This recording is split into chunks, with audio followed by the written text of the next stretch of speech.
Bonjour, c'est le bonjour du bonjour. Comment ça va, Nathan? Axel, ça va et toi? Ça va super. Comment ça se passe là depuis ces derniers temps? La canicule, la chaleur?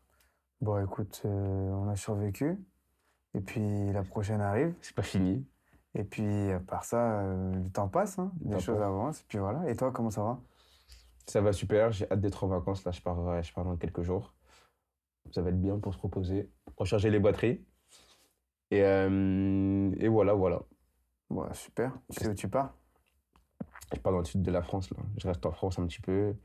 Je vais voir un peu nos copains sudistes. Je vais voir le Pays Basque un peu. Et voilà. Tu pars un peu en vacances, toi? Pareil, un peu dans le sud, mais de l'autre côté, sud-est. Ok. Nathan, si je te parle de coach invisible, tu penses à quoi? Qu'est-ce que Ad- tu me dis? Adjoint. Adjoint? Ok. Est-ce que tu as d'autres trucs plus abstraits?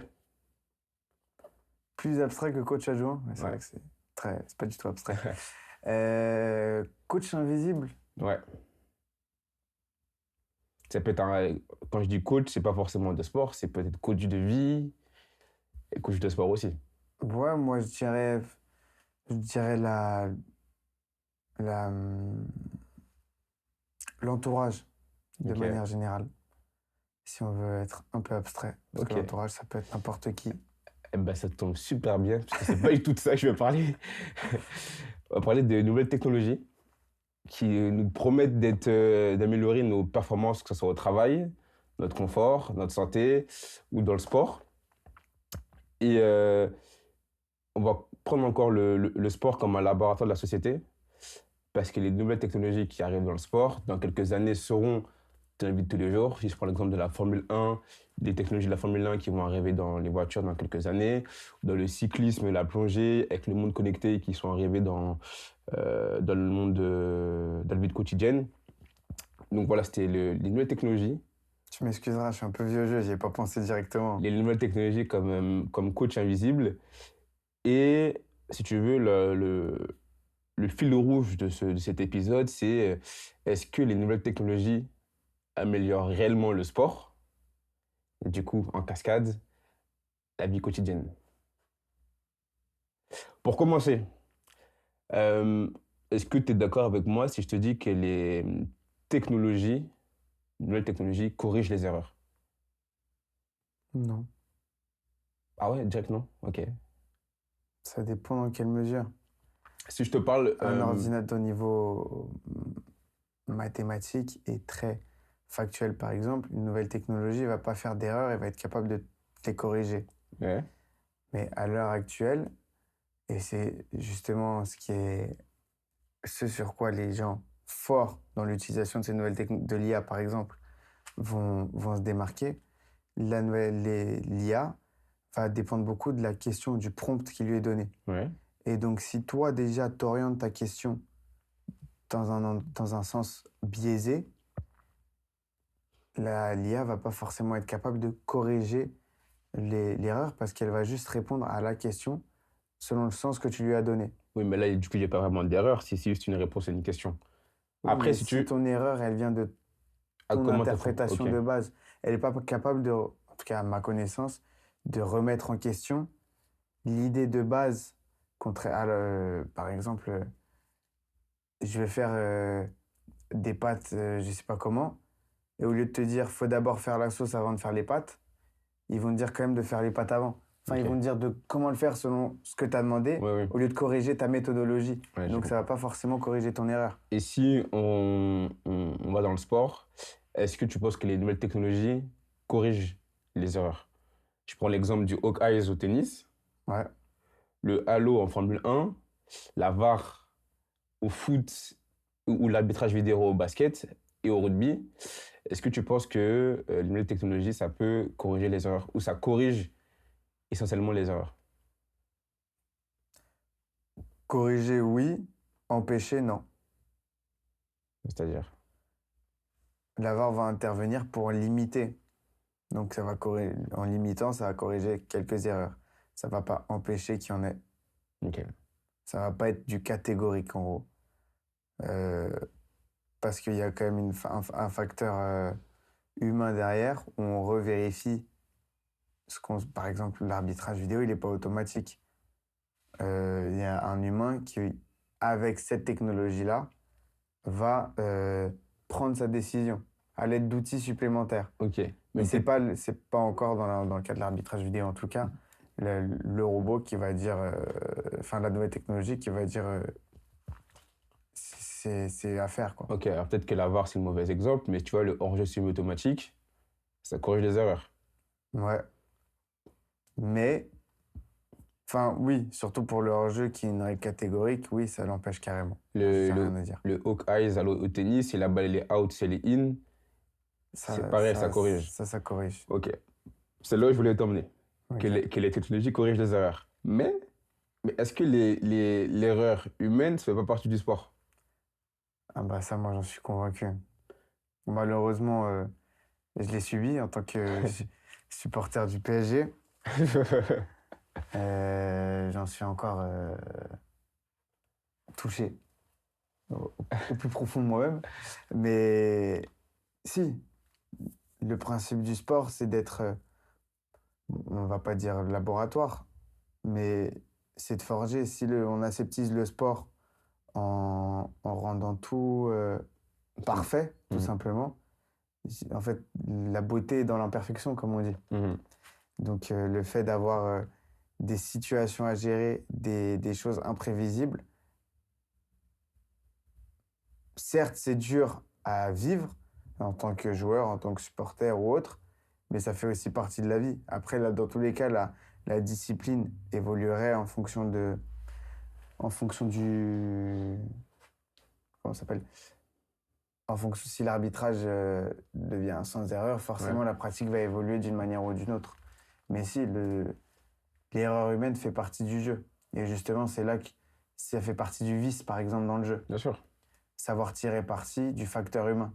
Je suis d'accord avec toi et on va y revenir un peu plus tard dans l'épisode. On a quand même vu que ouais, là, les technologies, ça corrige certaines erreurs, mais bon, même s'il y a il y a des cas particuliers, mais ça casse le rythme. Fondamentalement, dans les sports, pas de séquence, mais plutôt les sports de possession tels que le foot, ça casse le rythme. Tu as des interruptions de match, tu as un temps de jeu effectif qui est beaucoup moins élevé, et tu as une perte d'émotion. Tu marques un but, attends, on doit voir si l'arbitrage vidéo valide le but, pour ça va prendre 2 3 minutes. Et tu vois il y a deux temps dans le joueur qui marque, qui célèbre, qui attend et qui après recélèbre. Donc bon, voilà.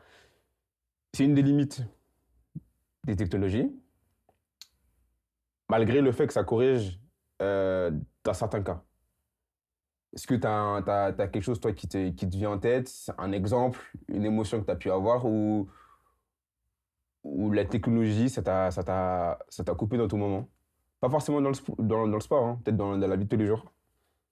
Là, comme ça, je t'aide pas pour ton épisode, mais pas du tout. Parce Je que sais pas si toi t'en as, mais là, peut-être moi, dans la comme vie de ça. tous les jours, t'as un truc, t'as ressenti un truc, et puis après, ça a été contrebalancé par, je sais pas, par exemple, imagine, je sais pas si c'est ton cas, tu es sûr de toi, t'as une idée, et t'écris, tu demandes à une IA, ouais, j'ai ça comme idée, euh, est-ce que tu peux m'aider à un peu plus l'améliorer ou quoi que ce soit? Et là, l'IA te dit, ça n'a pas fonctionné.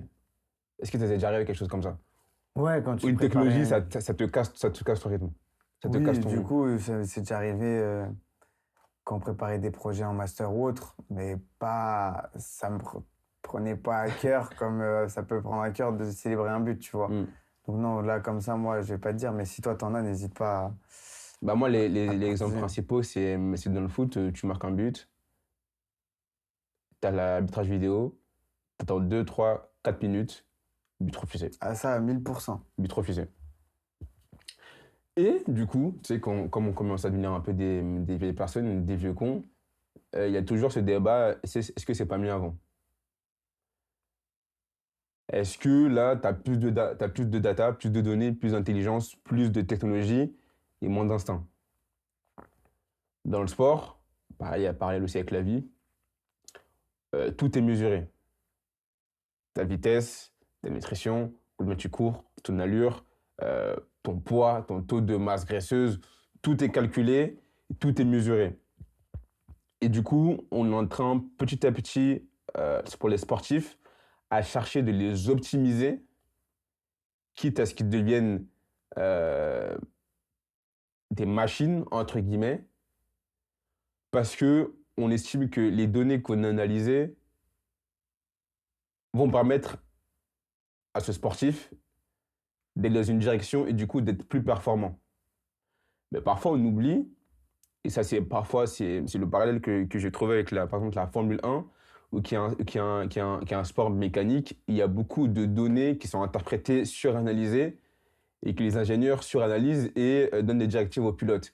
Mais ils oublient que certes, ils voient leurs données sur leur écran, mais que c'est le pilote qui est dans la voiture, et c'est son instinct qui fait s'il doit prendre ce virage à telle vitesse, avec tel rapport, plutôt que ce qui est donné par les ingénieurs.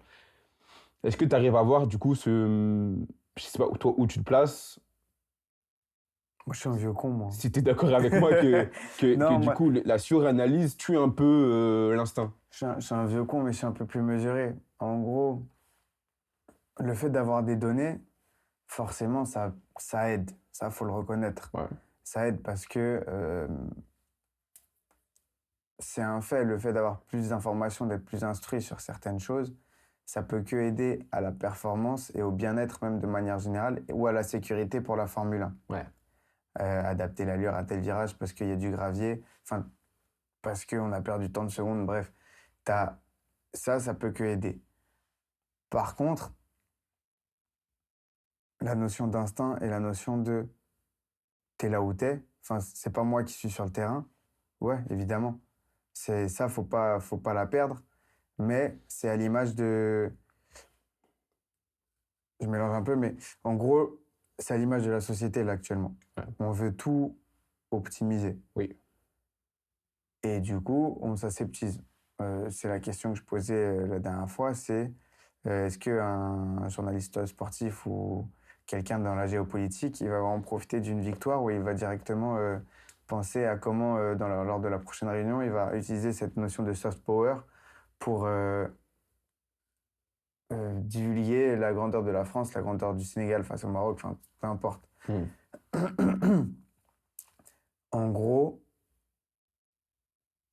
ça va être trouver cet équilibre-là. Moi, je suis largement d'accord parce que même moi, en tant qu'éducateur, coach, peu importe, je vais donner mes consignes, je vais dire par rapport à ce que je vois de l'extérieur et avec mon expérience, donc avec mes données supplémentaires par rapport aux joueurs. Mhm. Mais à chaque fois, alors c'est peut-être une méthodologie, elle fonctionne pas, je saurais pas le dire, je coach pas en Ligue 1, mais je leur dis toujours, après, c'est vous qui êtes sur le terrain, c'est à vous de savoir vous adapter. Ouais.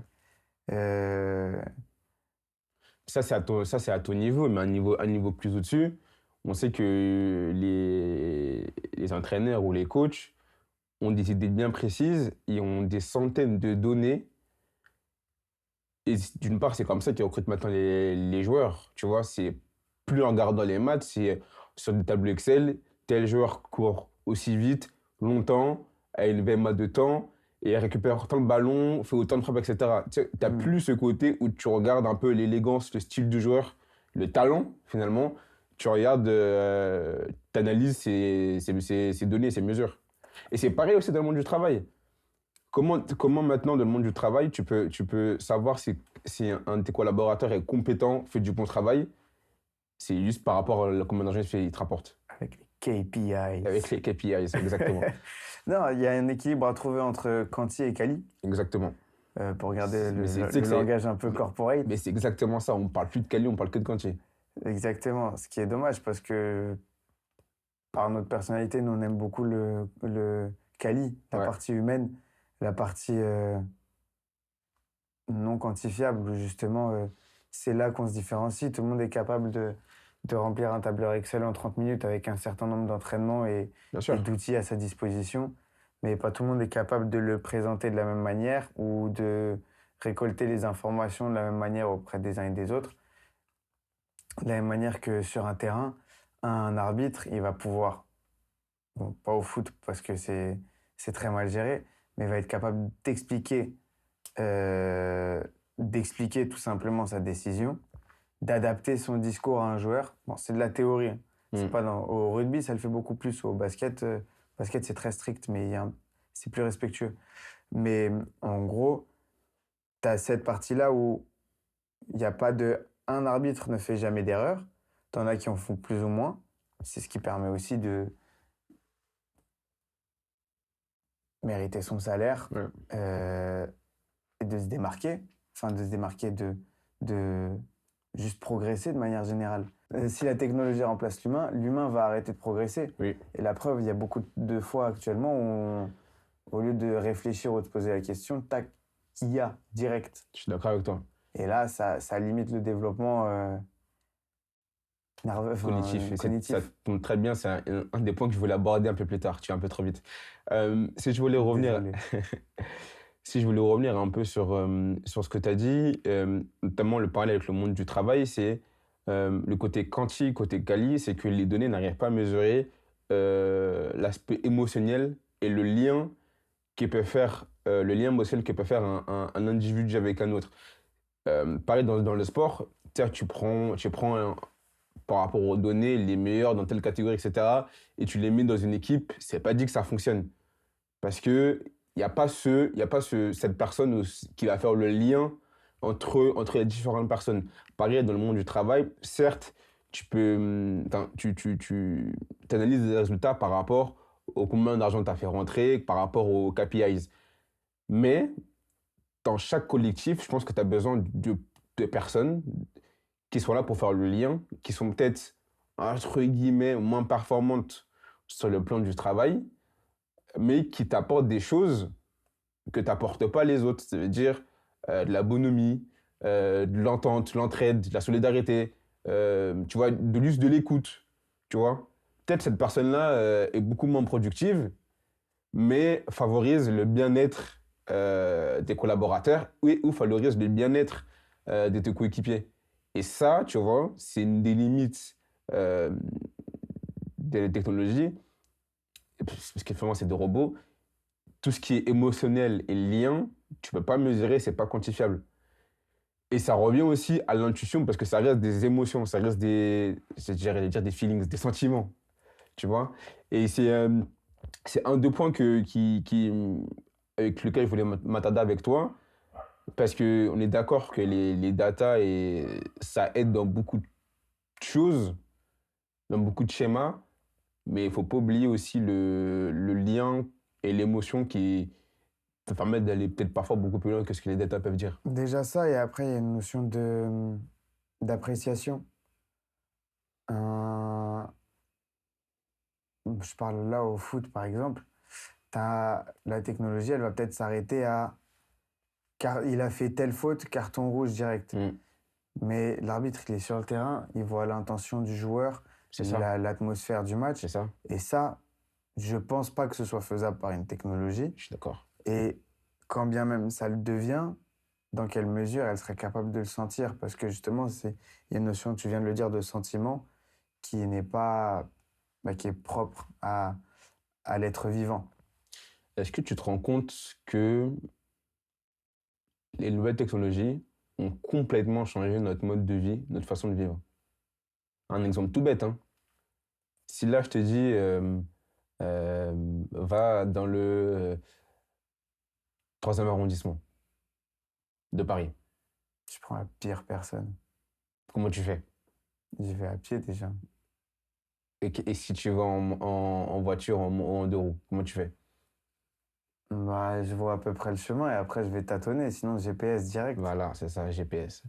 Ma mère, elle sort encore de sa carte, hein. Non, mais tu vois, c'est le GPS. Ça, tu vois, c'est une des technologies qu'on a intériorisées qui devient automatique. Et Ouais. c'est un des trucs que moi, tu me connais, je vais essayer de plus me détacher du GPS parce que du coup, tu travailles pas ton sens de l'orientation et ta mémorisation et ton rapport à l'espace, tu vois.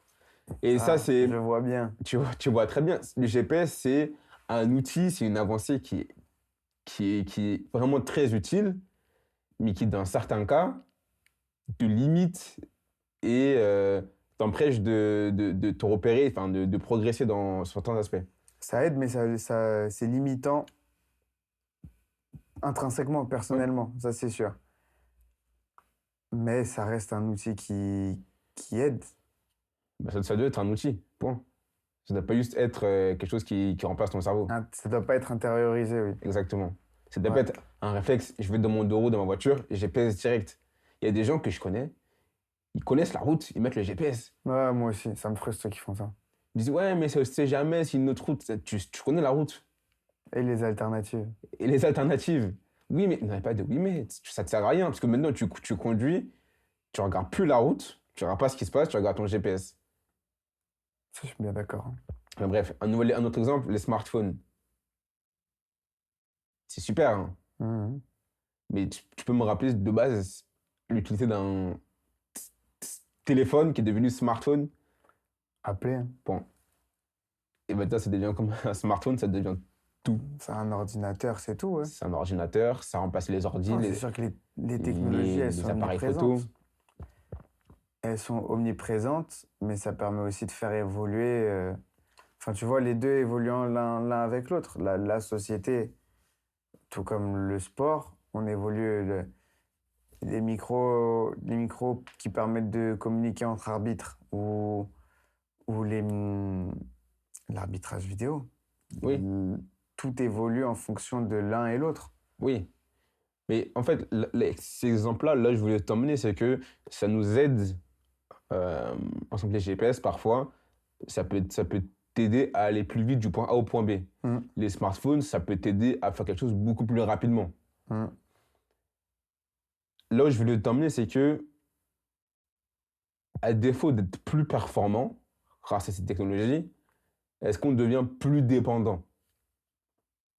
Ouais, malheureusement. Et que du coup, en étant plus dépendant, bah, tu es de facto moins performant.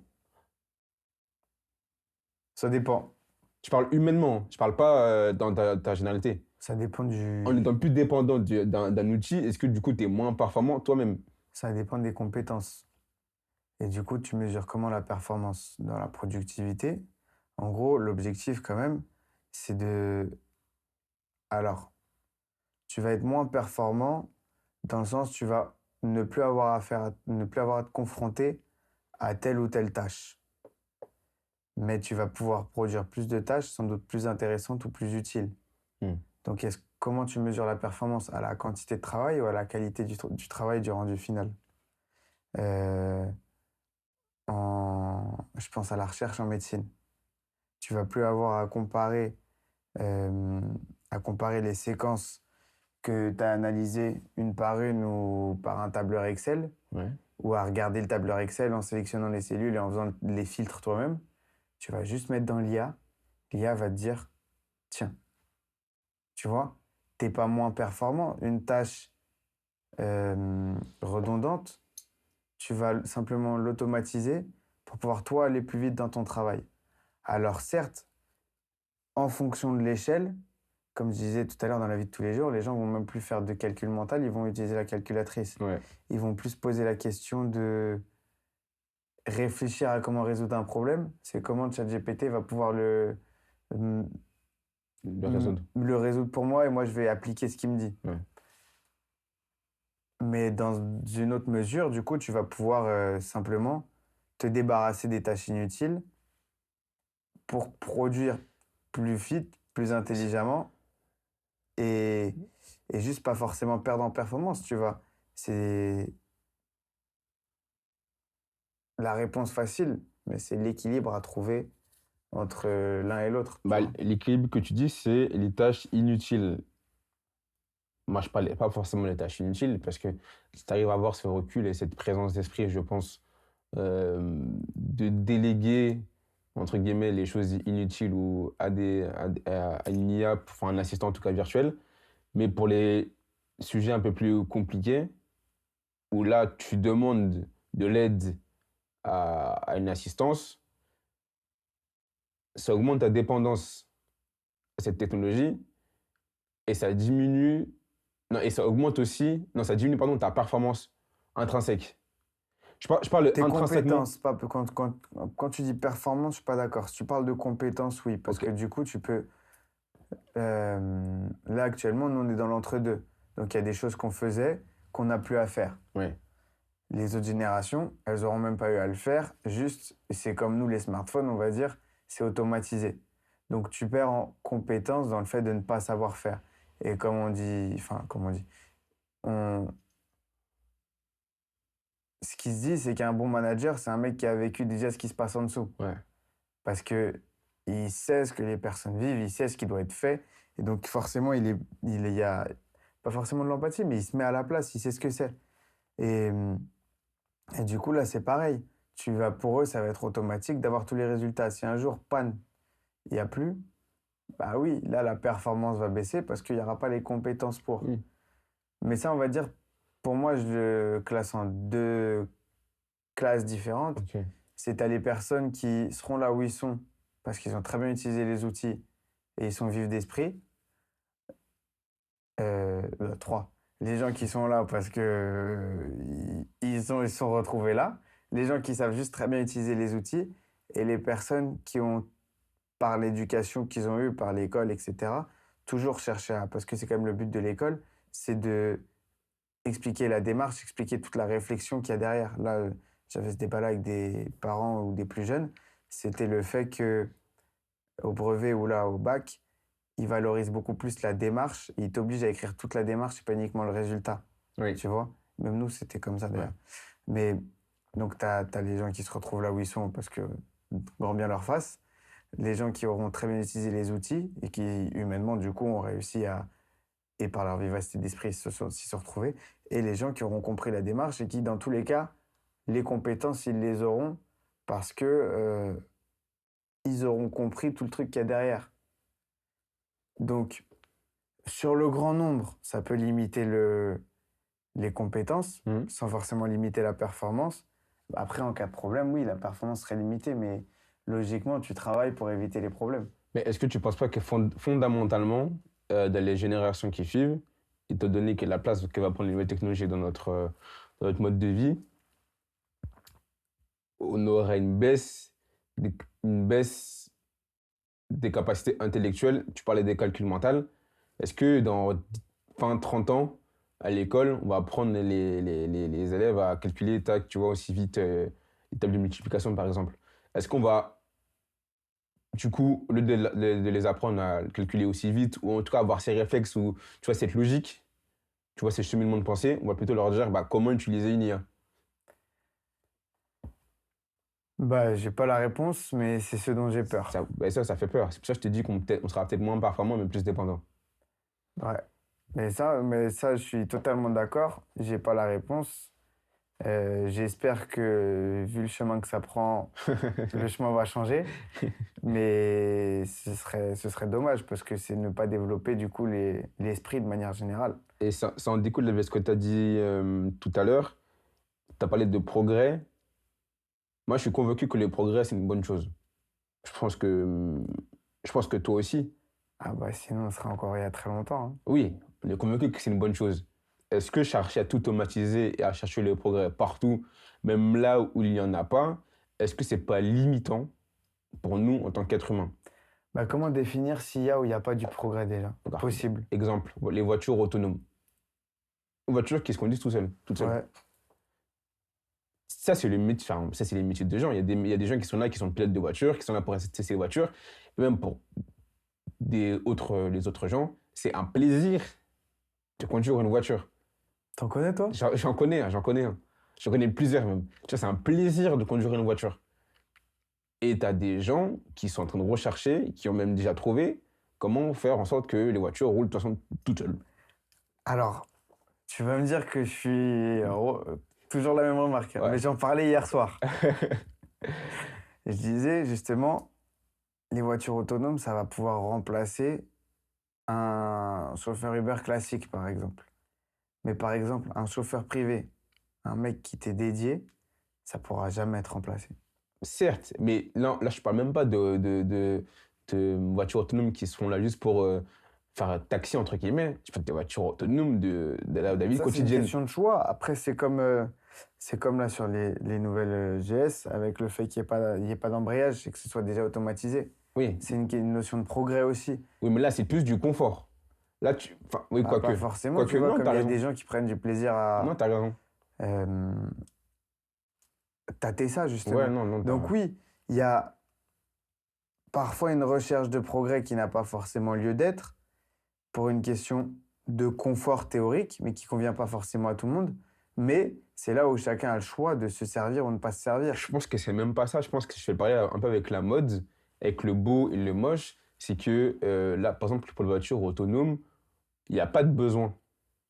Tu vois, fondamentalement, on n'a pas de besoin Ça de. dépend jusqu'où tu pousses la réflexion. En fait, c'est là d'ailleurs, c'est un truc que je voulais te dire tout à l'heure, la recherche du trop.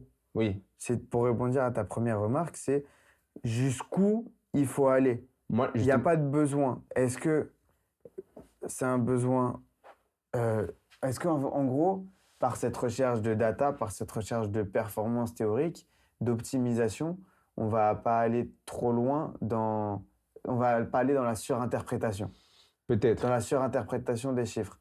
Mais à côté de ça, une voiture qui se conduit automatiquement, ça évite de s'endormir au volant, ça évite les excès de vitesse, ça évite les erreurs d'inattention. Ça évite les erreurs humaines. Voilà. Mais est-ce que ça peut éviter les erreurs mécaniques, les erreurs même d'un ordinateur ou d'un robot? Ton ordinateur, combien de fois, parfois, il bug, il tombe en panne, etc. Pour une voiture, si ça arrive sur une voiture, c'est beaucoup plus dangereux. C'est beaucoup plus dangereux et Tu puis sais, même. tu peux contrôler, entre guillemets, les erreurs humaines, mais tu ne peux pas contrôler les erreurs mécaniques ou les erreurs d'un ordinateur. Une erreur humaine peut se rattraper, ouais. Mais Hein. théoriquement, C'est ce que tu dans fais. la vitesse d'exécution, ça va plus vite que nous. Et théoriquement, il y a moins d'erreurs informatiques que Oui, théoriquement. théoriquement. Jusqu'au jour où il y a une panne mondiale comme Windows il y a 2 ans. Mais théoriquement, il y a moins de facilité à faire des erreurs. Et non, mais en fait, je pense que la voiture autonome, le parallèle que je voulais faire avec la mode, ou les marques de mode de luxe, en l'occurrence, cherchent même plus le beau, mais cherchent le moche. C'est pas, je trouve, avec là, les voitures autonomes. C'est qu'en fait, ils veulent juste essayer de nous éduquer, commencer à nous éduquer, à faire entrer dans notre esprit que, d'une part, le moche, c'est pas si moche que ça, et vous nous faire apprécier le moche dans quelques années. Et que les voitures autonomes, là, on trouve que c'est complètement aberrant. Mais à force de nous montrer, de nous expliquer, de nous apporter, comme tu as dit, ce que ça peut nous apporter, que dans 5, 10, 15 ans, ça soit quelque chose, en fait, mais de fondamental et qu'on se dise, mais pourquoi on n'y a pas pensé avant, tu vois? En fait, là, c'est juste de l'éducation qu'ils sont en train de nous faire et que dans quelques années, on y sera. Mais c'est comme... Pardon. C'est C'est comme tout en malheureux. soi. Pour le coup, c'est comme tout. C'est les infos qu'on te donne et le fait que on s'habitue. On s'habitue à tel ou tel truc. T'as les cheveux longs. Ouais. Demain, tu vas te couper les cheveux. Les gens, ils vont te dire waouh. Les réactions, euh, elles vont être différentes, mais t'en as qui vont te dire c'est moi, j'aime pas. 2 semaines après, à force de s'être habitué, en fait, ça te va bien. Ouais. C'est juste l'œil qui s'habitue et le cerveau qui s'habitue. Oui, mais En fait, c'est juste le principe pour le coup de l'être humain, c'est de s'adapter. certes. Et là, par s'adapter, il y a du coup les goûts et les couleurs qui changent et même l'esprit critique. À tort ou à raison. Mais là, tu Je vois, dis pas dans quel sens, hein.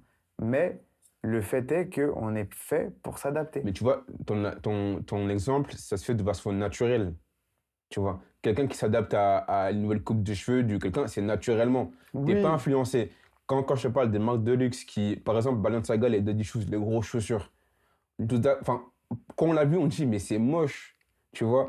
Mais à force de voir des gens les mettre et de nous inventer une histoire par rapport à ça, même inventer un nom, Daddy Shoes, tu vois, euh, c'est ce genre de marques qui nous apprennent du coup le beau. Comme c'est Balenciaga, c'est une grosse maison de luxe, on dit bah, si moi je trouve ça beau, si nous on a fait ça, qu'on trouve ça beau, tu vas trouver ça beau dans quelques temps. Et c'est ce qui se passe.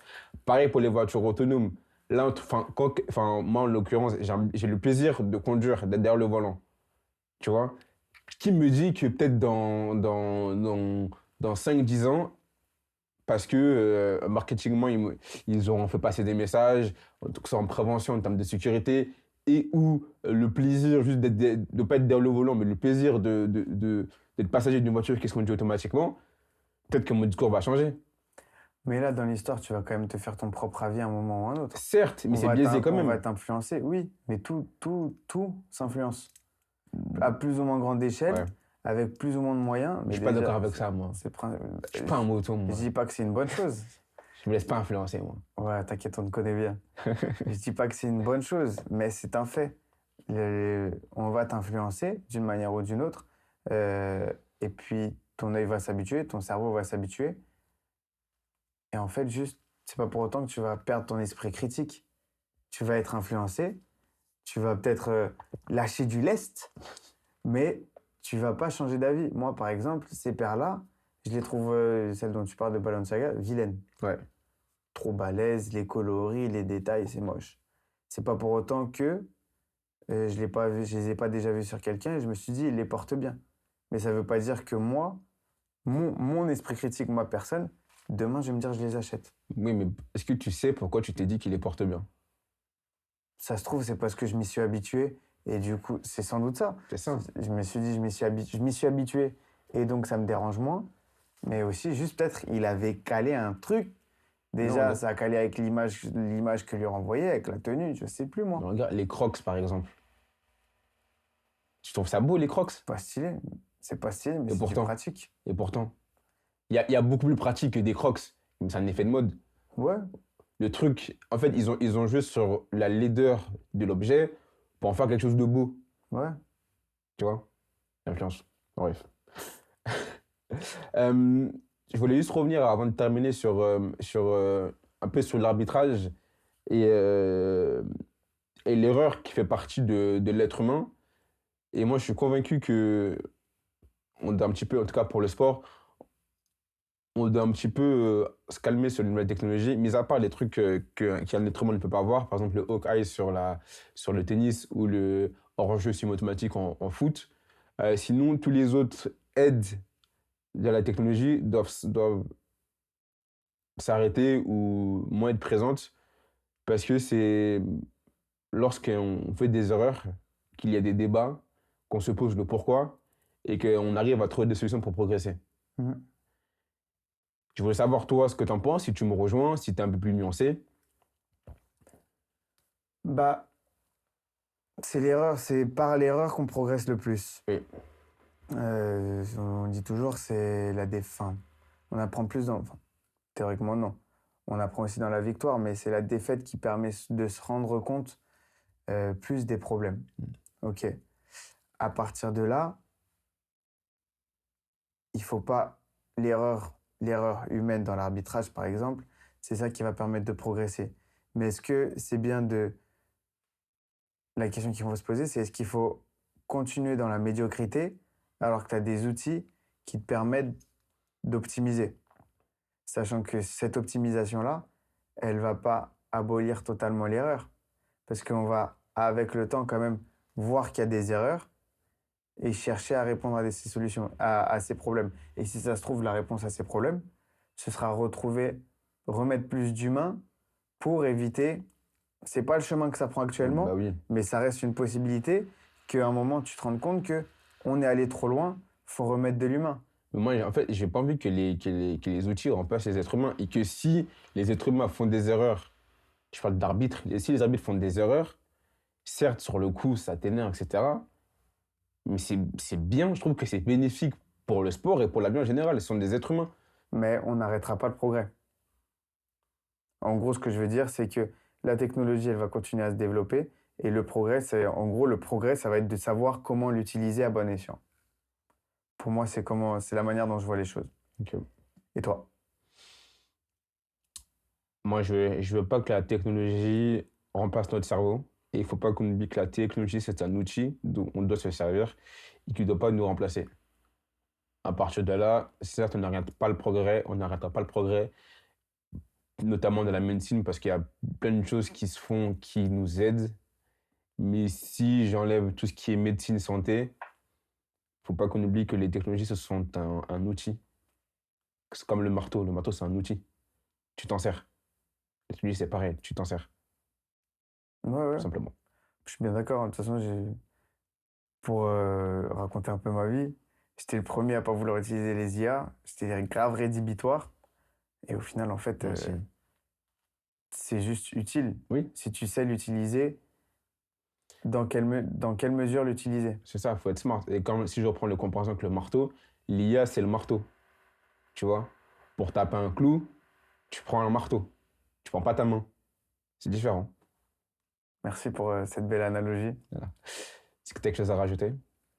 Une petite, euh, une petite citation, comme d'habitude, cette fois de Mahatma Gandhi. L'avenir dépend de ce que tu fais aujourd'hui. Trop bien. Je Un pense thème. que ça correspond pas mal au thème du jour. Merci beaucoup pour ce sujet Merci Nathan. que j'ai trouvé super intéressant. Et puis, on se retrouve le mois prochain pour le prochain épisode, le 12e, pardon, le premier de la prochaine saison, plutôt. Exactement. Merci beaucoup et bonnes vacances. Bonnes vacances. Ciao, ciao.